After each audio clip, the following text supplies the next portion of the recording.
Hi hello friends, welcome to my channel. ప్రతి సందర్భానుసారంగా వినూత్నంగా చిత్రాలను వేసి శుభాకాంక్షలు తెలియజేస్తుంటాను. అందులో భాగంగానే మన తెలుగు నూతన సంవత్సరం వచ్చేసింది. అదే మన విశ్వావసు నామ సంవత్సర తెలుగు ఉగాది శుభాకాంక్షలు తెలియజేస్తూ, అందులో ఉగాది అంటే ఏంది, ఉగాది విశిష్టత మరియు ఉగాది పచ్చడి విశిష్టత ఎలా తయారు చేయాలి ఈ వీడియోలో చూద్దాం. మరియు ఈ వీడియోలో ఉగాది శుభాకాంక్షలు తెలియజేసే విధంగా తెలుగు ధనం ఉట్టిపడేలా చిత్రాన్ని వేస్తూ ఎలా వేయాలో కూడా ఈ వీడియోలో చూపిస్తూ ఈ విశిష్టతను తెలియజేసుకుందాం. యుగాది అనగా యుగానికి ఆది, అదే ఉగాది. ఉగాది అంటే యుగానికి ఆది అని అర్థం.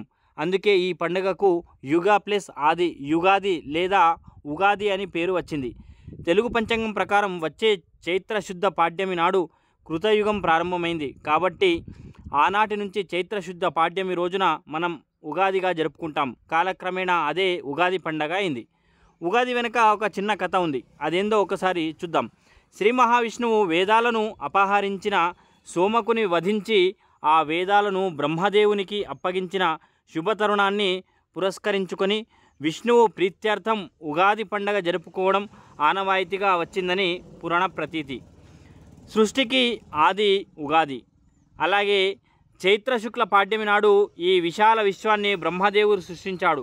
కాబట్టి బ్రహ్మ సృష్టి ఆరంభించిన సంకేతంగా ఉగాది జరపబడుతుందని కూడా అంటుంటారు. ప్రకృతి పండగ ఉగాది. నిజంగా చెప్పాలంటే ప్రకృతిలో అనేక రకాలైనటువంటి మార్పులు వస్తాయి. నూతనంగా ప్రకృతిలో కొత్త పలకరింపులు కనబడతాయి. అందుకే కొత్త సంవత్సరం అని ఉగాదితోనే ప్రారంభమవుతుంది. వసంత ఋతువు ప్రారంభంలో వచ్చే ఈ ఉగాది పండగ ప్రధానంగా ప్రకృతి పండగ. శిశిరంలో ఆకులు రాలిపోయి మూడుగా మారిన చెట్లన్నీ వసంతం రాగానే కొత్త చిగుళ్ళు తొడిగి ప్రపంచమంతా పచ్చగా మారి ప్రకృతి కాంత పరవశించే సమయంలో జరుపుకునే పండగే ఈ ఉగాది. ఉగాది షడ్రుచుల సమ్మేళనమని అందరం అంటుంటాం. అది అర్థం ఏంటి, అది ఏ విధంగా తయారు చేస్తారు, మరి షడ్రుచులు అంటే ఏమిటి ఒకసారి చూద్దాం. ఉగాది పండుగలో ప్రధానమైనది ఉగాది పచ్చడి. తీపి, కారం, చేదు, పులుపు, వగరు, ఉప్పు వంటి షడ్రుచుల సమ్మేళనమే ఈ ఉగాది పచ్చడి. ఇందులో తీపి కోసం బెల్లం, వగరు కోసం అప్పుడే వస్తున్న లేత మామిడి పిందెలు, పులుపు కోసం చింతపండు, రుచి కోసం ఉప్పు, చేదు కోసం లేత వేప పువ్వులు, కారం కోసం పచ్చిమిరపకాయలు వేసి ఈ ఉగాది పచ్చడిని తయారు చేస్తారు. ఇలా పచ్చడి వేసుకోవడం వెనుక గల అంతరార్థం ఏమిటంటే, ఈ సంవత్సరమంతా మన జీవితంలో ఎదురయ్యే కష్టసుఖాలను సమానంగా స్వీకరించగల స్థితి ప్రజ్ఞతను సాధించడమే. ఉగాది పచ్చడిని దేవుని వద్ద ఉంచి పూజ చేసి పిండి వంటలు మహా నైవేద్యం సమర్పించాలి. అనంతరం కుటుంబ సభ్యులంతా మొదటగా ఉగాది పచ్చడి స్వీకరించాలి. అనంతరం బంధుమిత్రులతో కలిసి విందు భోజనాన్ని ఆరగించాలి. ఈ విధంగా ఉగాది పండగ పచ్చడి తాగేసి అందరం హాయిగా జరుపుకోవాలని కోరుకుంటూ, వ్యవసాయులు రైతులకు పాడి పంటలు సమృద్ధిగా పండాలని మరియు ప్రతి ఒక్కరూ సుఖశాంతులతో ఉండాలని నా ఈ చిత్రంతో వేస్తూ, ప్రతి ఒక్కరు కూడా ఈ చిత్రాన్ని ఎలా వేయాలో కూడా చూడండి, మీరు కూడా ప్రయత్నం చేయండి. అందరికీ కూడా తెలుగు ఉగాది నామ సంవత్సర విశ్వావసు శుభాకాంక్షలు తెలియజేస్తూ మీ శివ.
చూసారుగా ఇంత అందమైనటువంటి తెలుగుదనం ఉట్టిపడే అమ్మాయి తెలుగు నూతన సంవత్సర శుభాకాంక్షలు తెలియజేస్తూ ఈ చిత్రంలో మామిడి ఆకులు మరియు మామిడి కాయలు మరియు చిలక పలుకులు కోకిల రాగం మరియు పచ్చడి కుండతో అందరికీ కూడా విశ్వావసు తెలుగు ఉగాది నామ సంవత్సర శుభాకాంక్షలు తెలియజేస్తూ ఈ చిత్రాన్ని ప్రతి ఒక్కరికి అంకితం చేస్తూ thank you for watching. For more updates subscribe to our channel.